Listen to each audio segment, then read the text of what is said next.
Hey guys, welcome back to the channel. So today we have another tool review, and the tool that I'm going to be reviewing today is this Lang Caliper Piston Retractor, and it's an absolute must, and we're going to go over it today. Now before we go ahead and begin, guys, if you guys haven't subscribed to the channel, hit the subscribe button down below and definitely smash that like button because it helps the channel out. And with that said, let's go ahead and get started on today's tool review.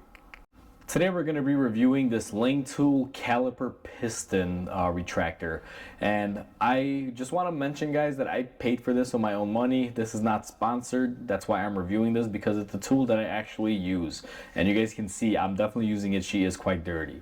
Now before I had this tool, I'm sure there's quite a few of you that say, hey, Lyle makes a lot of different caliper style tools, and that is true, guys. I have them right here. So this would be one for a single piston that Lyle makes. It's kind of a pneumatic style that you manually move, and then I have one for a dual piston. Now even though these are great and they are convenient, sometimes I find that those, you got a 1x2 of them to do multiple styles, and there's actually about 2 other styles that you can own that I do own that I currently am not showing. But with this specific one, guys, you can pretty much do almost everything out there. Now the one type of brake system that these don't really work great on is the Brembo style ones, especially if you're not taking the caliper off.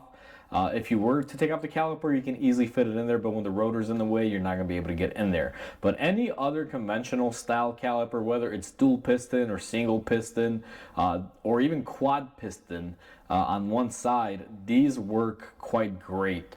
The way that these work, guys, is pretty simple. Let's say you have your caliper, you're going to pop it in there, and all you're going to do is go ahead and ratchet it, and you will see that as you ratchet the center, these will open up and expand.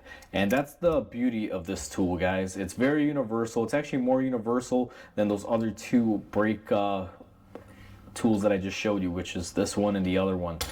Even though I love those tools, I find that this is my go-to for almost 90% of brake jobs that I do here at the shop, because sometimes you may even have a piston that's a little bit tough to go back in, and this will retract it in there nicely.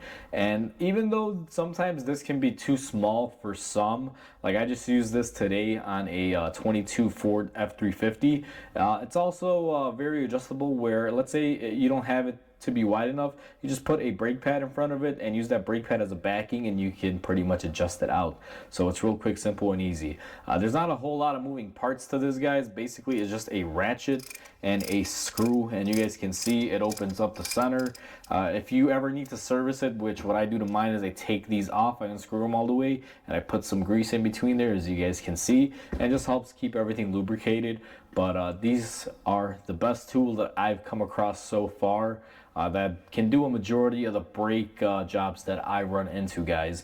Even though I have all the other tools, it's really nice just having something this small and convenient and not really awkward in sizing that I could just rely upon. Because even though I love these tools as well, I mean, you guys can see the profile of this is pretty massive, and this one's the dual piston one. Even the single piston one, that's pretty small, still it's kind of awkward and weird and lengthy, versus this can fit in the corner of a toolbox and pretty much get you through almost every brake job. So it is a great tool for that, and it's very simple and easy, not too many parts or anything that could really break on it.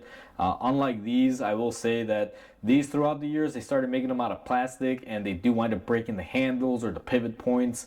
Sometimes these little brass bushings will go out on them, and they're prone to their own failures, versus this is just 2 screw turnstiles. Unless you take these off all the way and cross thread them, this thing should be serving you well for many years to come.